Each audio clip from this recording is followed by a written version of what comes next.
हमारी उनके अरशद शरीफ साहब के वकील साहब से, शुएब रज़ाक साहब से भी बात हुई है, उनके भी तफसीलन बताएंगे। जब तक ये ऑथेंटिक नहीं है, मगर ये क्लियर है कि ये बहान जानबूझ के किया जा रहा है, कंफ्यूज किया जा रहा है लोगों को कि ये रिपोर्ट के मुतालिक तफ्तीश भी उस जो है ना कंफ्यूजिंग हो जाती है। और जो रिपोर्ट के जो अभी तक शेयर की गई हैं, हम बिल्कुल नहीं दिखा रहे, वो जो हमने महाराना राय भी लिए वो बाद में शेयर करेंगे। वो कहते हैं ये बड़ी स्केची है, इसके अंदर जो तफसीलात जो नहीं हो रही और बिट्स एंड पीसेस में रिलीज करना तो बिल्कुल ही ज्यादती है। सही, ठीक। तो हमने आज जो है अरशद शरीफ के जो वकील हैं और ये उनके ऑलमोस्ट फैमिली मेंबर हैं, उनके साथ पढ़ते भी रहे हैं, उनके दोस्त भी रहे हैं, और उनके तमाम केसेस में जो भी उनका यहाँ भी बहुत चल रहे थे, मरने से पहले और मरने के बाद भी यही वकील है, मामूद यही उनका केस लड़ रहे हैं। तो ये बड़ा इनका आखिरी वक्त तक उनके साथ इन टच भी रहे, ताल्लुक भी रहा और बातचीत भी होती है, इनसे मशावरत भी जारी रही है। तो इसलिए वकील नहीं है, दोस्त भी हैं और इम्पोर्टेंट गवाह भी हैं इस सारे केस को जिस तरीके से आगे चला। तो हमारी उनसे बात हुई है, तो हमने उनसे पहला जो चीज़ उनसे पूछी कि ये जो क्वेश्चन रहता है, ये 8 सवाल हैं जो हमने उनसे किए। उनका बैकग्राउंड ये है कि इंपॉर्टेंट सवाल जो कि कंफ्यूज नहीं होना चाहिए। पहला ये है कि उनको क्यों छोड़ना पड़ा, उनको यहाँ से पाकिस्तान से जाना क्यों पड़ा, और इसके मतलब जो कन्फ्यूजन क्रिएट किया गया कि यहाँ तक कि जी मजाक उड़ाता, जी उनको जाने की ज़रूरत ही नहीं थी, उनकी जान को कोई ख़तरा नहीं है। कोई कह रहा है जी इमरान खान ने उनको यहाँ से दौड़वा दिया, किसी ने कहा जी वो वैसे ही दौड़ गए यहाँ से। तो ये पहली बात तो ये है कि हम सुनवाना चाहेंगे शुएब रज़ाक साहब, उनके वकील माँ, कि वाकई जो है अदालत को मानना पड़ा कि उनकी जान को ख़तरा है। ये ज़रा सुन लें पहले उसका कि अरशद शरीफ की वाकई जान को ख़तरा था कि नहीं, वो क्या कह रहे हैं। ये अलिए रिकॉर्ड किया गया, ये इसको हम साथ साथ इसके बिट्स एंड पीसेस में दिखाएंगे आपको। हम 23 मई 2022 को अदालत जा रहे हैं और वहाँ हमारा मुद्दा ये है कि हमारे ऊपर पाकिस्तान के मुख्तलिफ शहरों में FIR काटी गई है, और उस FIR में हम दहशतगर्द भी हैं और उस FIR में हम गद्दार भी हैं। और हम अदालत को ये कह रहे हैं कि जनाब आपके पास तो जुरिस्डिक्शन नहीं है, बल्कि हमारे साथ वाले वकला ये कह रहे हैं कि जो FIR पशीन में, हैदराबाद या कराची में कटी है, उसके ऊपर तो Islamabad jurisdiction, Islamabad high court तो जुरिस्डिक्शन अस्यूम नहीं कर सकती, तो आप ये पिटीशन यहाँ लेके क्यों आ गई। तो मैंने अदालत को बताया जनाब हम यहाँ FIRों का मुद्दा लेके नहीं आए, हम ये मुद्दा लेके आए हैं कि if Arshad Sharif goes outside the jurisdiction of Islamabad high court he is going to be targeted. तो आपके ऊपर एक रिस्पॉन्सिबिलिटी आयद होती है आर्टिकल 9 के तहत, और आप ये जुरिस्डिक्शन एस्यूम करें, क्योंकि अरशद अगर इस इस्लामाबाद हाई कोर्ट से बाहर गया तो वो टारगेट हो जाएगा। अब ये बात हमने अदालत में की, अदालत ने ये बात हमारी मानी, अदालत ने बात हमारी मानी और जुरिस्डिक्शन को अस्यूम किया कि इस मैटर में इस्लामाबाद हाई कोर्ट के पास जुरिस्डिक्शन है, और जितने पूरे मुल्क में FIR हैं, जो 16 FIR अरशद शरीफ के ख़िलाफ़ दर्ज हुई थी, उनके ऑपरेशन को इस्लामाबाद हाई कोर्ट ने सस्पेंड किया। अब जब लोग मुझसे ये पूछते हैं कि जनाब आपके पास क्या शवाहिद हैं कि उसकी जान को ख़तरा था, तो मैं लोगों को बताता हूँ कि जब मैंने अदालत के सामने ये मुद्दा रखा कि अरशद शरीफ अगर इस्लामाबाद हाई कोर्ट से बाहर गया तो उसको टारगेट किया जाएगा, इस मेरी बात को इस्लामाबाद हाई कोर्ट ने मनो-अन तस्लीम किया और मुझे एक ऑर्डर दिया। तो आप ये बात किस तरह कह सकते हैं कि वो ऑर्डर 23 मई का भी है और 3 जून का भी है। इस्लामाबाद हाई कोर्ट ये रेस्ट्रेनिंग ऑर्डर दे रही है कि कोई पुलिस, पाकिस्तान की कोई पुलिस अरशद शरीफ को इस्लामाबाद से अरेस्ट नहीं कर सकती। अगर उसने अरेस्ट किया तो वो कोर्ट को मुतला करे। तो आप जब ये लोग बात करते हैं कि जनाब अरशद शरीफ को पाकिस्तान में ख़तरा नहीं था, तो मैं इससे ज़्यादा मज़क्का खेज़ बात कोई और सोच नहीं सकता। अरशद शरीफ को ख़तरा था, अदालत को ये बात बावर कराई गई और अदालत ने अपने ऑर्डर में लिखा कि जनाब हम इस जुरिस्डिक्शन को अस्यूम करते हैं, और अरशद की वो FIR है जो दूसरे सूबों में काटी गई हैं, उनके ऊपर भी रेस्ट्रेनिंग ऑर्डर दिया गया। जी नाज़रीन, आपने ये सुना, उनके वकील साहब ये फरमा रहे हैं कि पाकिस्तान की अदालतों ने ये माना कि उनकी जान का ख़तरा है, और FIRों को सारियों को यहाँ बुलवाया गया कि उनको कराची और कोयटा में जो चमन में बुलाया जा रहा था मुख्तलिफ शहरों में, उससे उनकी जान को ख़तरा था। अदालतें मान रही हैं, मगर हमारे पॉलिटिशियन कह रहे हैं, गवर्नमेंट कह रही है और कंफ्यूज किया जा रहा है कि नहीं जनाब उसको जो है कोई ख़तरा नहीं था, वो वैसे ही यहाँ से चले गए थे। दूसरा कन्फ्यूजन उनकी FIRs के मतलब है। 16 FIR उनकी मुख्तलिफ शहरों में दर्ज कराई गई थी और उसमें हमने बड़ी तफसील करने की कोशिश की। आज बगौर उन FIRs को पढ़ा, ये सारी कापियाँ मौजूद हैं। अब इसमें कोई जो FIR जिन्होंने करवाई गई वो कई जगह तो इतनी मज़ाक़ा खेज़ हैं कि केस भी बनाना था और उसके बहरहाल ये FIR उसकी अरशद की जान ले गई, मगर इसमें इनका कोई बाप नहीं है। इनका कोई बाप नहीं है कि हमने ढूंढे कि जिनके नाम पे फॉर एग्ज़ाम्पल एक चमन किला अब्दुल्ला के अंदर जो है ना वो कराई गई, नेमतुल्लाह वल्द अब्दुल बारी साहब। अब इनकी बड़ी स्केची सी लोगों की तफसीलात हैं। उसके बाद एक साहब हैं जनाब ये अब्दुल रऊफ़ अब्दुल रहीम साहब है, ये जो हैं मुख्तलिफ़ इलाकों में ये आती रही। फिर एक FIR लतीफ़ाबाद हैदराबाद में कराई गई, ये जो इससे पहले वाली थी थाना शराफी गोट साहब से आई गई। एक तैयब वल्द मंजूर हुसैन साहब हैं।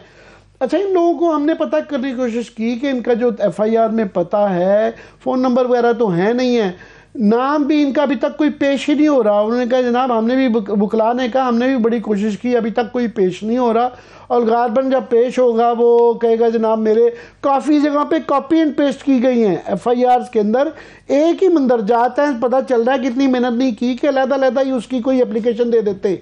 वो इतना जिसे कहते हैं ना अंग्रेज़ी में हैचेट जॉब, वो एक हैचेट जॉब की गई और उसके ज़रिए जो है अब वो साहब नहीं मिल रहे हैं। तो हमने ये शुएब रज़ाक साहब से इसकी तफसील ली कि जनाब उनको कोई अगर पता चला हो कि ये कौन लोग थे, क्या ये बिल्कुल घोस्ट लोग हैं या ये कौन थे जिनको ये जिनके नाम पे पूरे मुल्क के अंदर, और इल्ज़ामात बड़े भी मज़ाक़ा केस हैं कि उन्होंने पाकिस्तान फ़ौज की शान में गुस्ताखी की और गद्दारी के इल्ज़ाम, और कि जनाब मीर जाफ़र और मीर सादक, मैंने यूट्यूब में सुना था कि उन्होंने ये कहा और उनको कराची का किसी जगह साकिन बताया गया है। तभी हो सकती है ना, किसी ने कहा जी मैंने क्योंकि चमन में देखी थी तो इसलिए चमन में उनको यहाँ आना चाहिए। ये जी मज़ाक़ केस। सुनिए शुएब रज़ाक साहब इस पर क्या कहते हैं। इम्पोर्टेंट बात की है कि वो उनका मुद्दा ये है कि कोई बंदा किसी ट्रक होटल पे बैठा हुआ था, उसने टीवी में अरशद शरीफ का या किसी और का कोई शो देखा तो उसको लगा कि जनाब ये बगावत हो गई है और इससे इस मुल्क में बगावत फैल जाएगी और फ़ौज के अंदर बगावत फैल जाएगी, तो जिसकी वजह से उसका मुद्दा पुलिस स्टेशन में गया और उसने FIR काट दी। और आपकी बात बिल्कुल ठीक है कि वो सामने कभी नहीं आया, कंप्लेनेंट सामने कभी नहीं आया, बस एक कंप्लेनेंट का शनाख्ती कार्ड नंबर था, उसका एड्रेस था और एक कट एंड पेस्ट FIR थी। आप इमेजिन करें कि पशीन की FIR और हैदराबाद की FIR में डिट्टो फ़र्क नहीं था, एक जैसी FIR थी और सारे। और कभी कभी हम ये फील होता था कि हमें पता चल रहा है हम ऑफिस में बैठे हुए हैं, एक और FIR होगी, वो भी WhatsApp कॉपी हमें आ गई। तो ये इस तरह का तसलसल था और वो उस चीज़ को उसी चीज़ के इदराक में आपने एटमॉस्फेयर भी चेक करना है। वो उस वक्त माहौल ऐसा था कि आपको पता चल रहा है कि जी अरेस्ट कर रहे हैं लोगों को, उनको आप भरना कर रहे हैं, उनके साथ ये हरकत हो रही हैं, तो एक there was a environment of terror surrounding Arshad Sharif, surrounding his family and friends. हमें एक्चुअली फील हो रहा था कि if he is going to be arrested he is going to be subjected to the worst torture. तो वो जो element था वो उधर था। और जहाँ तक FIR का ताल्लुक है, उसके कंप्लेनेंट का कोई ना वो सामने आया ना हमारा उससे कोई रब्ता हुआ है, क्योंकि उसके बाद उसका ऑपरेशन ही सस्पेंड हो गया, तो वो चीज़ तो वहीं ख़त्म हो गई। ये सारे इंपॉर्टेंट चीज़ें हैं जो लोग जानना चाहते हैं। आमिर साहब, लोग आपने गौर किया है इसमें सरवत के, मैं समझता हूँ कुंजी जो है ये FIR है, इन अशखास को पेश किया जाना चाहिए। आफ्टर ऑल उन्होंने जब SHO साहब ने, आप एक्सेप्ट जब एप्लीकेशन करते हैं इसका मतलब आपको उसके अंदर कोई लगता है कि इसके अंदर जान है, वरना हर आदमी किसी चमन में बैठ के वो किसी के मुताबिक नहीं कराता। हाँ। FIR एक एप्लीकेशन होती है, उसके बाद अगली स्टेज होती है कि वो इस काबिल होती है कि वो ये तयन करता है, SHO साहब तयन करते हैं कि हाँ ये मेरी जुरिस्डिक्शन है या नहीं है, तो उसके बाद ये होता है। तो ये अगर ये जो 16 बंदे हैं ये ढूंढ लिया जाए कि ये कौन है और ये पेश कर दिया जाए हमारे सामने या वकुला के सामने, पता चल जाएगा कि वो बोलेंगे बिल्कुल चरब टू करके बोलेंगे कि वो उनको किसने कहा था, यहीं से पकड़ी जाती है सारी। मगर नहीं, सामने वकील साहब भी कह रहे हैं कि हमें नहीं लगता ये हमारे काबू बंदे आएंगे। उसके बाद ही एक और जो कन्फ्यूजन क्रिएट किया गया भाम, वो है कि उनके, अब देखें पहले ही उनका ख़ानदान, हम सब लोग कम्युनिटी, पूरा पाकिस्तान एक बड़ा अफसरदा है कि एक बिल्कुल नौजवान आदमी जो है हंसता मुस्कुराता, उसका एक तो कत्ल कर दिया गया, फिर उसका ख़ानदान एक तरले कर रहा है कि जी हमें उसकी पोस्टमार्टम रिपोर्ट दो। उन्होंने बड़ा दिल पे पत्थर रख के उन्होंने कहा जी बड़ा ज़रूरी है कि उसको इंसाफ मिले, उसकी पोस्टमार्टम करवाई, वरना तो इन्होंने बगैर पोस्टमार्टम के अगर इनके बस में होता तो वो कीनिया वाले पे ही चला देना था। और बड़े हमारी कम्युनिटी ने भी कहा, एजाज हसन जैसे बुकला ने भी कहा और ख़ानदान ने भी बड़ी समझदारी की कि उनकी बेटी ने ख़ास तौर पे कि हमने ये पोस्टमार्टम करवाना है। अब उसकी रिपोर्ट नहीं मिल रही और डायरेक्टर साहब में शर्म आती है, पिम्स के जो है वो झूठ बोल रहे हैं इस तरह के संगीन मामले पे कि जी वो उनके ख़ानदान वालों ने नहीं किया, हालांकि रिकॉर्ड पे उनकी एप्लीकेशन डॉक्यूमेंटेड थी, मौजूद थी। और वो क्या इस मामले में, और उसके बाद फिर तस्वीरों का लीक किए जाना, फिर वो एक ये बताना कभी बिट्स एंड पीसेस में कि कोई कह रहा टॉर्चर हुआ, कुछ नहीं हुआ। तो ये रज़ाक साहब से, शुएब रज़ाक साहब से सुनते हैं कि जनाब ये जो फैमिली को आया उन्होंने मांगी थी, नहीं मांगी थी, इसके मतलब वो क्या कहते हैं। देखें, मैं तो इसमें बड़ी हम्बल से रिक्वेस्ट ये करूँगा कि हम अदालत में, इसलिए कि नॉर्मल प्रोसीजर क्या होता है कि देखें कोई बंदा भी पोस्टमार्टम हो जाती है, विदिन 24 आवर्स उसको, उसके वर्सा को, उनका हक होता है, उनको वो रिपोर्ट मिल जाती है। यहाँ ये सिचुएशन हुई कि पोस्टमार्टम हुआ 26 अक्टूबर को, आज 14 नवंबर है और आज हमें बताया जा रहा है कि कुछ रिपोर्ट जो है वो फैमिली को दी गई है। हमारी पटिशन को भी 8 दिन हो गए हैं। तो ये ज़रूरत इस अमर की थी जब आपको रिपोर्ट नहीं मिल रही और आपको कन्फ्लिक्टिंग रिपोर्ट्स मिल रही हैं, आपको ऐसी रिपोर्ट मिल रही हैं, किसी में कहा जा रहा है कि तशद्दुद नहीं हुआ, किसी ने कहा जा रहा है कि जी उसकी वीडियो लीक्स हो गई हैं। तो हम अदालत के पास गए क्योंकि पहली तो हमारी पटिशन का हिस्सा ये था कि they need to make sure to form a independent judicial commission जो इस पूरे मामले को इन्वेस्टिगेट करे। इन्वेस्टिगेट तो कर नहीं रहे, इसकी वजह से मीडिया में स्पेकुलेशंस पे स्पेकुलेशन आ रही है। अब जो रिपोर्ट उनको दी गई है, मेरी तो सुबह हाई कोर्ट में ये केस लगा हुआ है, मेरी तो अदालत से इस्तदा ये होगी कि let them submit there postmortem report before the court, ताकि हमें ये यकीन हो सके ये पोस्टमार्टम रिपोर्ट पिम्स ने अदालत में जमा कराई है। आई डू नॉट बिलीव, मैं तो बिल्कुल स्पेकुलेशन कर सकता हूँ कि ये रिपोर्ट कौन सी है, कौन सी फैमिली को दी गई है, कौन से मीडिया में सर्कुलेट कर रही है। मैं तो सुबह का इंतज़ार कर रहा हूँ जब मैं अदालत से इस्तदा करूँगा कि कंसर्न अथॉरिटीज़ ये रिपोर्ट अदालत में सबमिट करें, ताकि कल हम उनको चैलेंज कर सकें कि उन्होंने सही रिपोर्ट अदालत में जमा कराई है या नहीं कराई है। क्योंकि रोज़ खबर आ रही है जी फैमिली को, मेरा तो राब्ता है फैमिली के साथ, मैं I do not believe any one of them as far as the authenticity of that report is concerned. I am simply waiting for the court कि सुबह वो हमें क्या ऑर्डर मिलता है और वो सबमिट कराते हैं अदालत में पोस्टमार्टम रिपोर्ट, ताकि कल हम उसको चैलेंज कर सकें। जी, ये शुएब रज़ाक साहब ने भी वही बात की है कि हमारे पास भी ये रिपोर्ट बिट्स एंड पीसेस में मौजूद है, मगर चूँकि ये 6 सफ़ात मुकम्मल नहीं है और चूँकि ये ऑथेंटिक नहीं है, हम भी काफ़ी चैनल्स पे ये चल रहा था मगर हम नहीं दिखा रहे इसको कि ये मुसद्दका नहीं है। जब तक ये बाद में चेंज भी हो सकती है, रोज़ के रोज़ चेंज भी किया जा रहा है और इससे सनसनी फैलाई जा रही है और केस को ख़राब किया जा रहा है। तो ये जो ख़ानदान के मतलब जो कंट्रोवर्सी थी उसके मतलब भी ज़रा सुनवा दें कि उन्होंने ये क्या कहा। ये बातें ऐसी होती हैं, आप जब रिट जुरिस्डिक्शन में हाई कोर्ट में जाते हैं ना, तो आपने अदालत को ये बताना होता है जनाब मैंने I have made every attempt to get my required documents, I have failed to consequently I have come to the court. PIMS के लोगों के पास मैं खुद गया हूँ, पिम्स के लोगों के पास मेरा ऑफिस गया है, उसकी फैमिली के बिहाफ पे कुछ लोग गए हैं, उन्होंने जो बातें की हैं वो मैं अभी कैमरे के सामने नहीं कर सकता, लेकिन पॉइंट ये है कि अगर अदालत में पिछले मंडे को केस लगा था और अदालत ने इनको नोटिस भी कर दिया था, तो अगर फैमिली नहीं कर रही तो अदालत तो मांग रही है ना। अदालत ने उनको कहा है कि इन पर्सन कुछ लोग कल हाज़िर हों अदालत में और अदालत को बताएं कि इस प्रोसेस में 26 अक्टूबर को आपका पोस्टमार्टम हो रहा है और आज तक अभी आपने, why is there so much delay in this process. Normal हालात में तो 24 घंटे में वो रिपोर्ट आ जाती है, आप 14 को भी एक कंटेंशन रेज कर रहे हैं जी हमने फैमिली को जेन्युइन रिपोर्ट दे दी है, तो इसका मतलब है उन्होंने नहीं दी।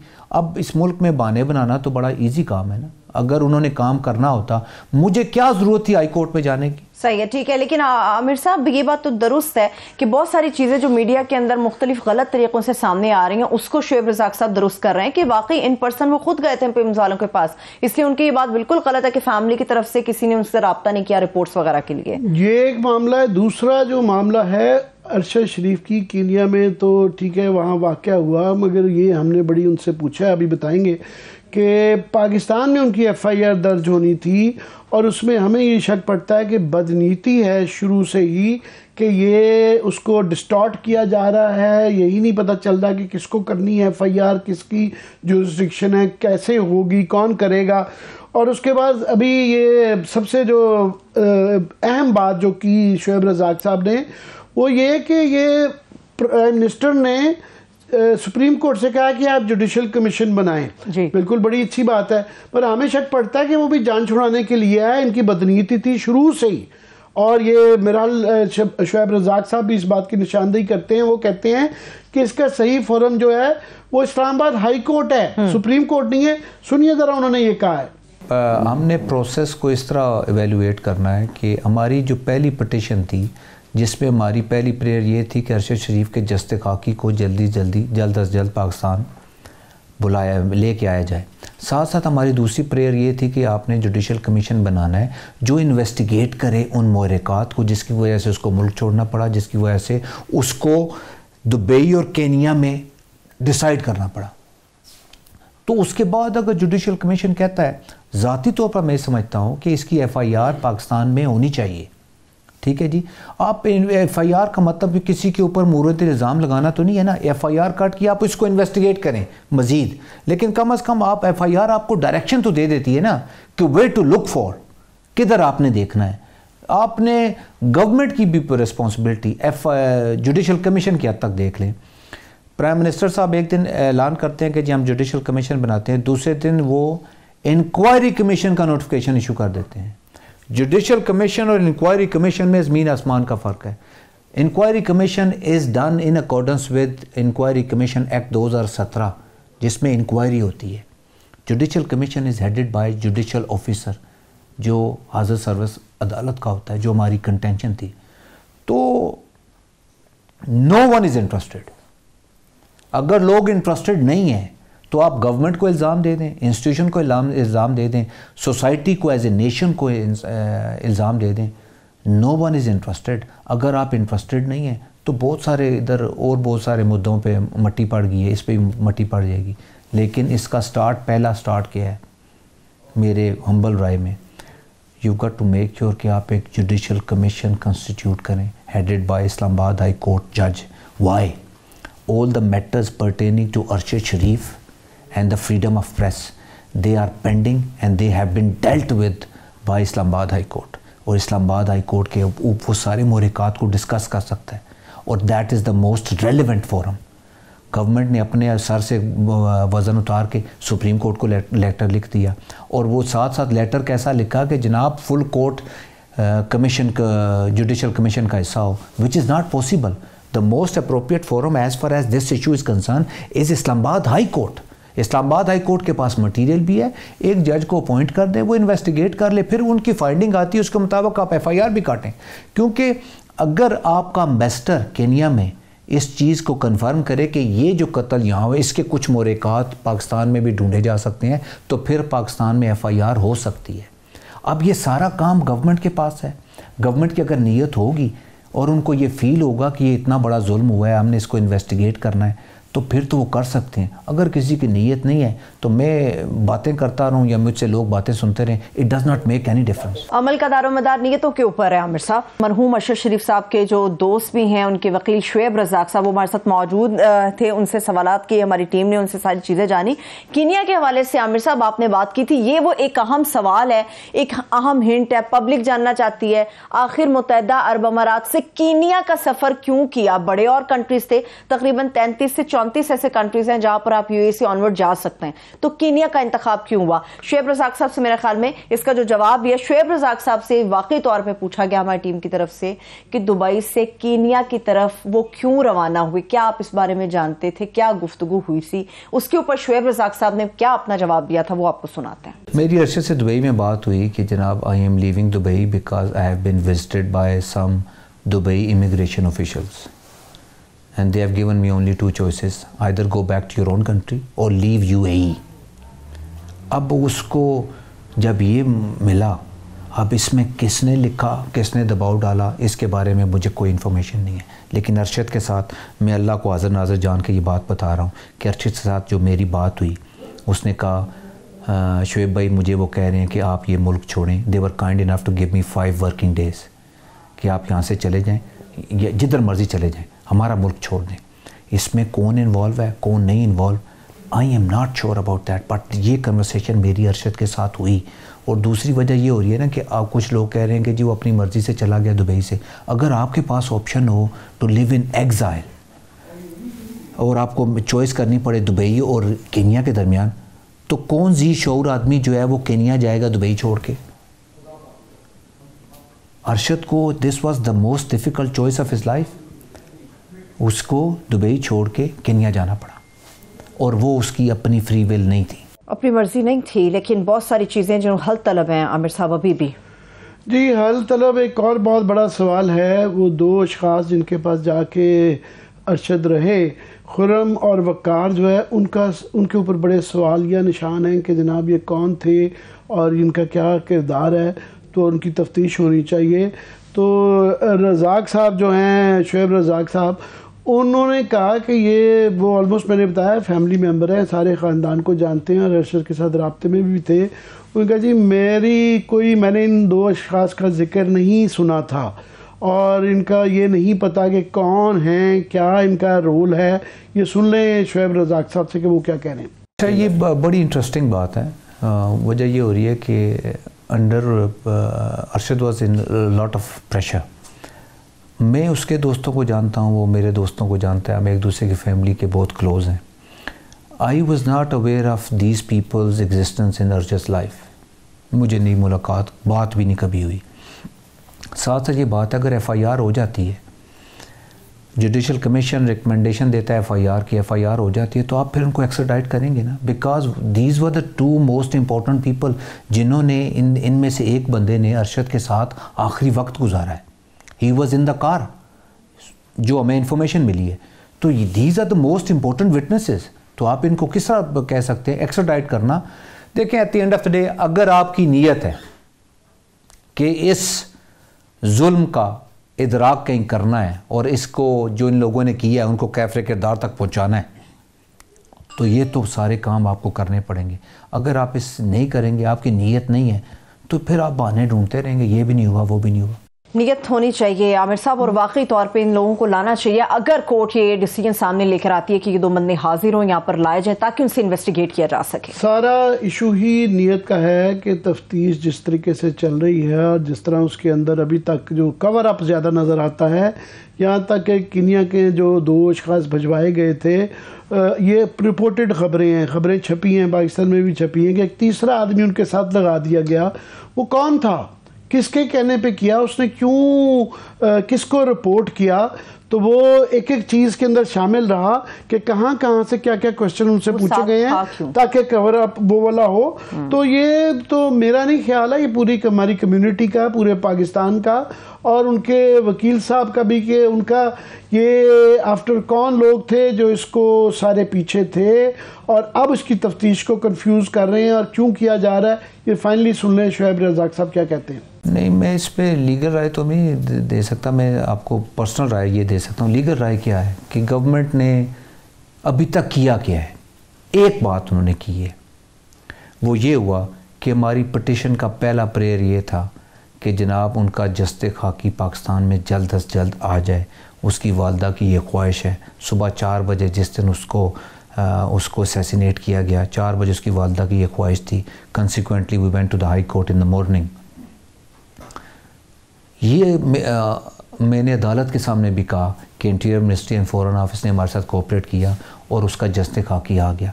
इसके बाद they have not made any attempt to investigate or to take this matter further. और मुझे उनकी नीयत शक की बात नहीं है. They have no intention to investigate the matter. वो ये चाह रहे हैं इसके ऊपर मट्टी पड़ जाए और वो ये कहानी और बहुत सारी कहानियों की तरह ये कहानी दब जाए. As far as their true intention is concerned, I have no doubt कि वो इसको इन्वेस्टिगेट नहीं करना चाहते.